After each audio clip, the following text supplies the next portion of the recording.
हो मंडळी हो, हॉटस्पॉट इथंच आहे बर का. तर मग चला चॅनलला सबस्क्राईब करा आणि घंटी नक्की वाजवा. दारूचं व्यसन असणारा मायबाप या दारूच्या व्यसनापायी घरातली कोणती वस्तू विकेल काही सांगता येत नाही. या दारूच्या व्यसनापायी गड्यानं 10 एकर विकली मायबाप. श्रीमंत घरची बायको होती, पण तिने आपल्या पतीच्या व्यसनाची तक्रार कधी माहेरी केली नाही. तुम्ही ऐकताय ना? एकदा प्रेमाने बोला, राधे. श्रीमंत घरची बायको होती, पण आपल्या पतीच्या व्यसनाची तक्रार तिने कधी माहेरी केली नाही. याने 10 एकर जमीन विकली, राहत घर गहाण ठेवलं. आणि एक दिवस मायबाप दारू पिणाऱ्या कधी नीच थराला जाईन गड्या सांगता येत नाही. मी तुमची क्षमा मागून सांगेल अशोक भाऊ, मी लेकी सारखी तुमच्या. दारू पिणारा व्यसन करणारा कधी कोणत्या नीच थराला जाईल सांगता येत नाही. या दारू पिणाऱ्यानं एक दिवस आपल्या गळ्यातल्या बायकोचं मंगळसूत्र सुद्धा गहाण ठेवलं मायबाप, जे त्याचं स्वतःचं अस्तित्व आहे, तो जिवंत असल्याचा पुरावा आहे. या बायकोच्या गळ्यातलं मंगळसूत्र सुद्धा महाराज हिसकावून घेतलं, गहाण ठेवलं. दारू पिऊन पिऊन याचं लिव्हर खराब झालं. दारू प्यायचा कधी उपाशीच राहायचं. एक दिवस याच्या शरीराला दारू लागली, लिव्हर खराब झालेलं होतं मायबाप, आणि त्यातच त्याचा प्राण गेला. यायचा पिऊन बायकोला हाणमार करायचा. अरे पेटलेल्या चुलीमध्ये कुठे पाणी ओतायचं असतं? ज्यावेळी बाहेरून यायचा ना, बायकोला हाणमार करायचं. लेकरं कोपऱ्यात दडून बसायची. अरे 2-2, 3-3 दिवस बाप येईल, आईला मारेल का काय या भीतीने लेकरं जेवण सुद्धा करत नव्हती. आणि एक दिवस पोरांना कळालं की आपला बाप दारामध्ये दारू पिऊन पडलाय. उठवायला गेले तर याचा श्वास चालू नव्हता, हृदयाची धडधड सुद्धा थांबलेली होती. त्यावेळी त्या बाईला कळालं की आपल्या कपाळाचं कुंकू आता या जगात राहिलं नाही. कसं बस ओढत त्याला घरात आणलं मायबाप. शेजाऱ्या पाजाऱ्यांना कळालं. लेकर 2 दिवसापासून उपाशी होते बापाच्या धाकाने. येतो का काय? आपल्या आईला मारतो का काय? घरात प्रेत पडलेलं होतं, आणि लेकर त्या प्रेतावरती रडून पडून हंबरडा फोडू लागले. शेजारी पाजारी गोळा झाले. बायको आजारी होती मायबाप, पण तिनं आजार कधी घरात दाखवला नाही. घरात कमावणारी एकटी, खाणारी तोंड 4-5. हा यायचा सारखा पिऊन तिला हाणमार करायचा मायबाप. पत्नीने स्वतःचा आजार लपवला, पिशवीचा कॅन्सर झालेला होता. हा 4-5 दिवस झाले घरात पडलेली होती. लेकराच्या पोटात अन्नाचा कण नव्हता. बापाचं प्रेत घरात पडलेलं. शेजारी पाजारी गोळा झाले मायबाप. ती बाई पतीसाठी रडत होती, लेकर बापासाठी रडत होते. प्रेत घरात पडलेलं होतं, पोटात अन्नाचा कण नव्हता. शेजाऱ्या पाजारीने डबे आणले. अजून प्रेताला जाळायला उशीर होता मायबाप. त्यावेळी धाकटी पोरगी जी होती ना, ही 2रीत होती. तिच्यापेक्षा मोठा पोरगा 5वीत होता, आणि एक पोरगी 7वीत होती. त्यावेळी धाकट्या पोरीनं तो जेवणाचा डबा मागच्या अंधाऱ्या खोलीत नेला, आणि लेकरांनी जणू एखादा कुत्रा उपाशी असावा, खूप दिवसांनी जशी त्याची साखळी सोडावी आणि एखादं जनावर त्याला सापडावं, आणि मग त्याने त्या जनावराचे लचके तोडावेत ना, तसे लेकरं चपात्या तोडू लागले. त्या पोरीनं विचारलं, आई खूप भूक लागली ग, तुला नाही का जेवायचं? त्यावेळी आईनं सांगितलं, राजा, ज्याच्यासाठी जेवायचं होतं, ज्याच्यासाठी खायचं होतं ना, तोच आता या जगात राहिला नाही. अगं कुणासाठी जेवायचंय आणि कुणासाठी जगायचंय? लेकर लचके तोडत होते त्या अन्नाचे. बापाचं प्रेत पेटवण्यात आलं. 2 दिवस झाले, 3 दिवस झाले, 4 दिवस झाले, शेजारी पाजारी डबे आणायचे गड्या, पण शेजारी पाजारी कुठपर्यंत आणतील, कुठपर्यंत अन्न पुरवतील? या बाईला आधीच आजार आणि त्याच पती गेला. एका अंथरुणावरती पडून त्या लेकराची माय एका कोपऱ्यात झोपलेली होती. एक दिवस लेकरांनी सकाळपासून लोकांची वाट पाहिली की शेजारी पाजारी कोणीतरी डबे आणतील, पण त्या दिवशी एकही डबा त्यांच्या घरात आला नाही. पोरं आईच्या शेजारी, आईच्या कोणी उशापाशी, कोणी पायथ्याजवळ बसले. आई किती वेळ झालं वाट पाहतो ग, लोक अजूनही डबे आणून देत नाहीत. आईच्या शरीरामध्ये तर आता उठण्याची शक्तीही उरली नव्हती. त्यावेळी लहानी पोरगी मोठ्या पोरीला म्हणती, आपला बाप मेला तर लोकांनी आपल्याला खायला डबे पुरवले, आई तू कधी मरणार आहेस ग? मोठ्या पोरीनं त्या लहान्या पोरीच्या तोंडात वाजवली, लाज वाटत नाही तुला? अगं बाप मेला, आईचं छत्र शिल्लक आहे आता, आणि आईच्या मरायच्या गोष्टी करतेस. बाल मन दुखावलं गेलं, रडू लागली. ताई आपले बाबा मेले तर लोकांनी आपल्याला 4-5 दिवस खायला पुरवलं ग, आता आई मेली तर निदान आणखी 4-5 दिवस लोक आपल्याला खायला पुरवतील. आपल्या घरात जोपर्यंत कोणी मरत नाही ना, तोपर्यंत आपले गाववाले ना आपले शेजारचे आपल्याला खायला सुद्धा देत नाहीत ग. म्हणून मी विचारलं, आई तू कधी मरणार आहे? माझी विनंती असेल गड्या मायबाप, तुमच्या केवळ एका व्यसनापायी पूर्ण कुटुंब उद्ध्वस्त करायचा तुम्हाला काहीच अधिकार नाही गड्या, काहीच अधिकार नाही तुम्हाला. अरे व्यसन एक माणूस करतो, पण उद्ध्वस्त अख्खं कुटुंब होत. कदाचित माझ्या कथेत सांगितलेली गोष्ट जर तुमच्या काळजाला भिडत असेल ना मायबाप, आणि तुम्हाला तुमच्या समोर जर तुमचे बायका मुलं दिसत असतील ना, विनंती असेल मायबाप, अरे आजपासून पिणं सोडून द्या, नका पिऊ तुम्ही. या दारू पायी अनेक कुटुंब उद्ध्वस्त झालेत मायबाप. अरे त्यांच्याकडे पहा, निदान तुम्हाला आमच्या गोष्टी ऐकायच्या नसतील तर. अनेक उद्ध्वस्त झालेले कुटुंब पहा. जर तुमच्या कुटुंबाची दुर्दशा तुम्हाला तशी होऊ नये असं वाटत असेल ना, माझ्या दादांनो पिणं कमी करा गड्या, आणि कमी करता करता एक दिवस हे व्यसन तुमच्या आयुष्यातलं कायम सोडून द्या गड्या, कायम सोडून द्या. माझी विनंती असेल मायबाप तुम्हाला, तुम्ही सगळे सण साजरे करा गड्या. तुम्ही दिवाळी मोठ्या थाटामाटात साजरी करा, पण आपल्या शेजारच्या घरी खायचं फोडणीचं गोड तेल संपलंय का काय पाहण्याची जबाबदारी आपली असेल गड्या. जर आपल्या शेजारच्या घरामध्ये चूल पेटत नसेल ना, तर दिवाळी साजरी करण्याचा अधिकार आपल्याला नाही मायबाप. आपला शेजार धर्म येतो. आज जगामध्ये असे भरपूर गरीब लोक आहेत रे. आता आम्ही कीर्तनासाठी फिरतो ना, जिकडे तिकडे रस्त्याने ते ऊसतोडीवाली लोक दिसतात मायबाप. त्या ऊसाच्या पाचटामध्ये एक तळवट अंथरलेला असतं, त्यामध्ये 9-9, 10-10 महिन्याची लेकरं त्या ऊसाच्या पाचटामध्ये टाकलेली असतात. अरे आमची लहान लेकरं आम्ही 9-10 महिन्याची जमिनीवर सुद्धा सोडत नाही, त्यांना कडेवरती घेऊन फिरतो. पण आज या परिस्थिती पायी काही लोकांना आपली लहान लहान लेकरं वनवन घेऊन फिरावी लागतात. मायबाप, या जगामध्ये असे काही लोक आहेत आमच्या भारतात ज्यांना कोणता सण माहिती नाही गड्या, ज्यांना दिवाळी माहिती नाही, ज्यांना दसरा माहिती नाही. गरीब लोक आहेत, काय फुटपाथ वरती राहतात, स्वतःच जीवन जगतात मायबाप. अरे आज घरात चूल पेटली ना, तर उद्या पेटील की नाही याची सुद्धा शाश्वती त्या लोकांना नाही. अनेक अनाथ मुलं आमच्या या भारत देशामध्ये, अनाथ आश्रमामध्ये, ज्यांच्या जीवनामध्ये आई नाही मायबाप, प्रेमाने जवळ घ्यायला आणि कुरवाडायला त्यांना आई नाही जगामध्ये, त्यांना बाप नाही.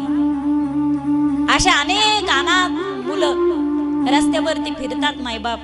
काही अनाथालयात आहे ज्यांना कोणता सण माहिती नाही, कोणता उत्सव माहिती नाही. माझी विनंती असेल तुम्हाला, आता ही दिवाळी गेली, पुढची दिवाळी येईल ना. तुम्ही सामानाची लिस्ट बनवतात गड्या, दिवाळीच्या सामानाची.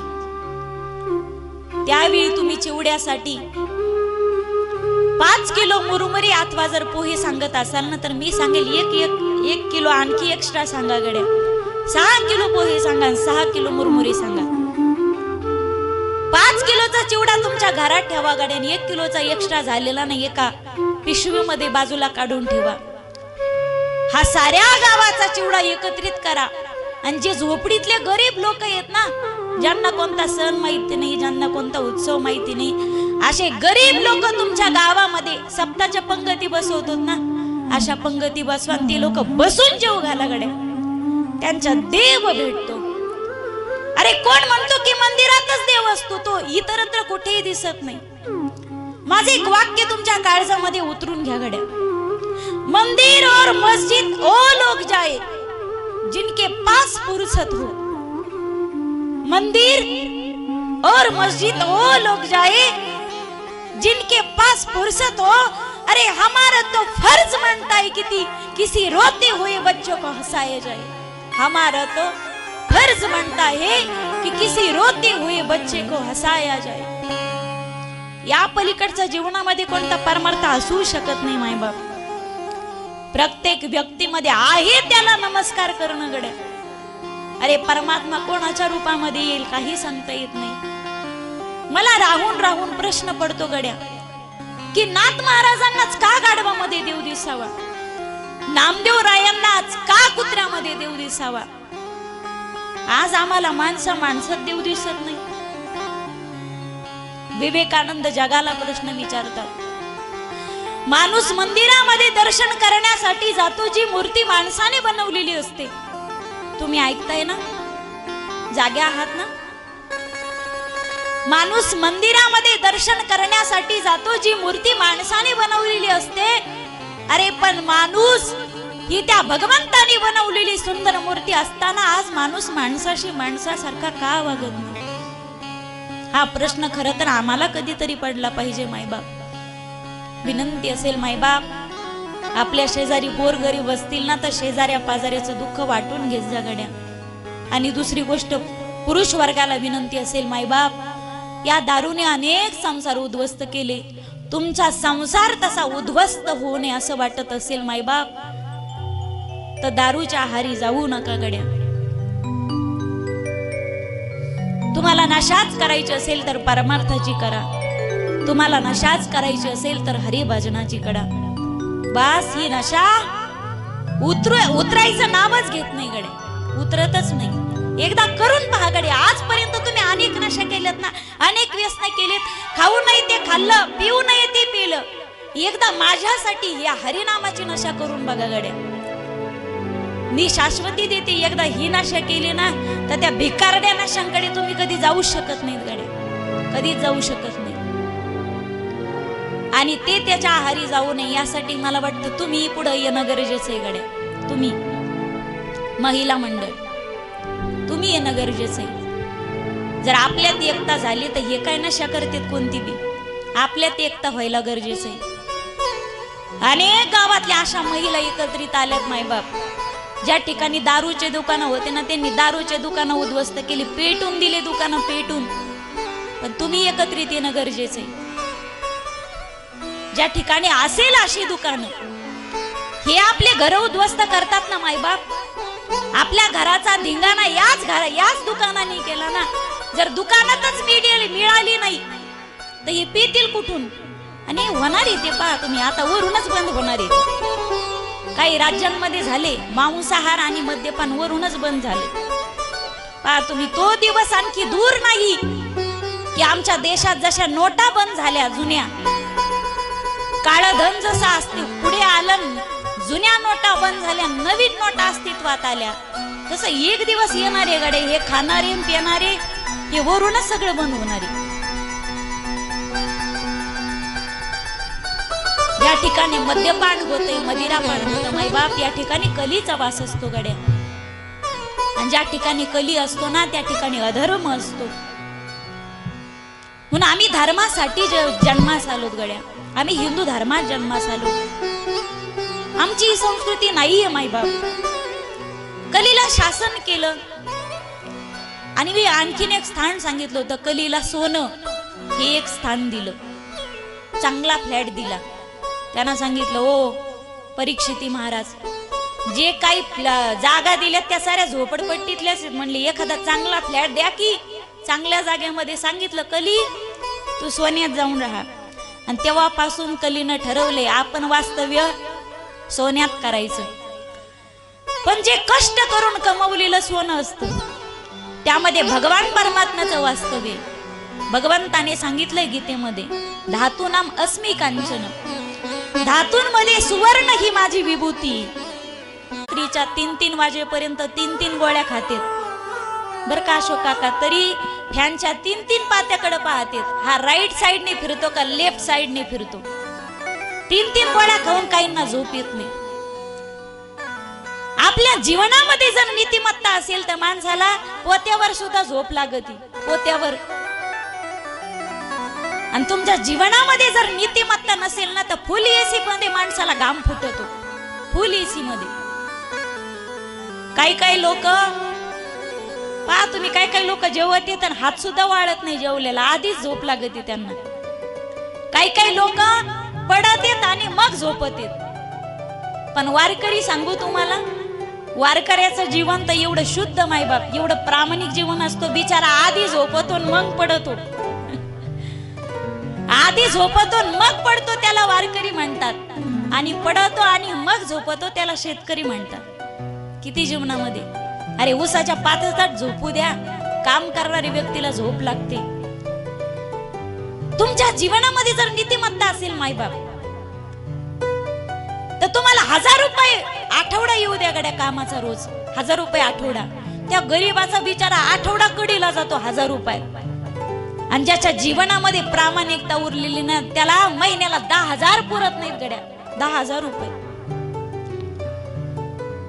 जर तुम्ही नीतिमत्तेने जर तुमची लक्ष्मी कमवली, तुमची इस्टेट कमवली, तर ती तुम्हाला कधी धोका देत नाही गड्या. आणि दुसऱ्याची मुंडकी मोडून लोकांचा काटा काढून जर तुम्ही कमवत असाल ना तर धाऱ्या वाट येतं, मुरी वाट जात, पत्ता लागत नाही माणसाला. एकदा प्रेमाने बोला, राधे.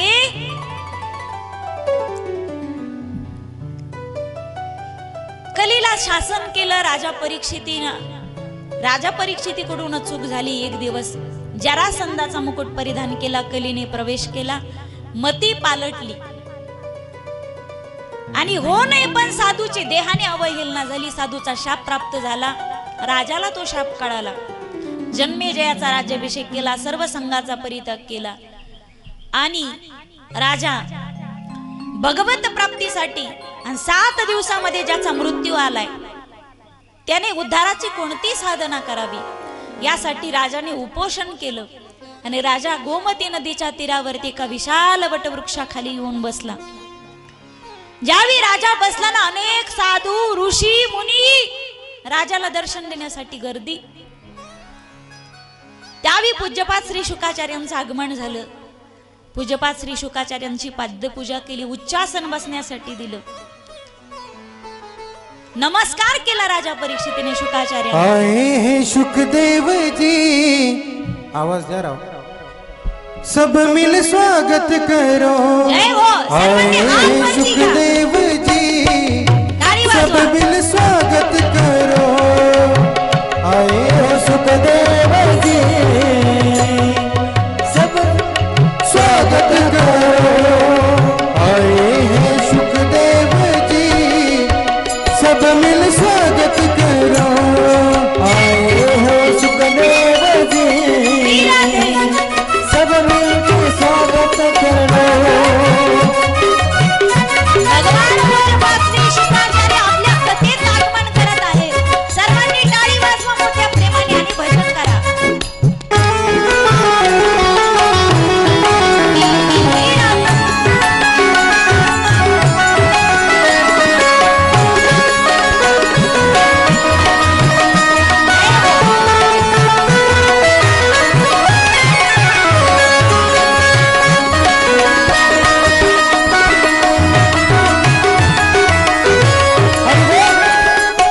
स्वागत करो प्रभु का स्वागत करो, स्वागत करो प्रभु का स्वागत करो, स्वागत करो प्रभु का स्वागत करो, स्वागत करो प्रभु का स्वागत करो।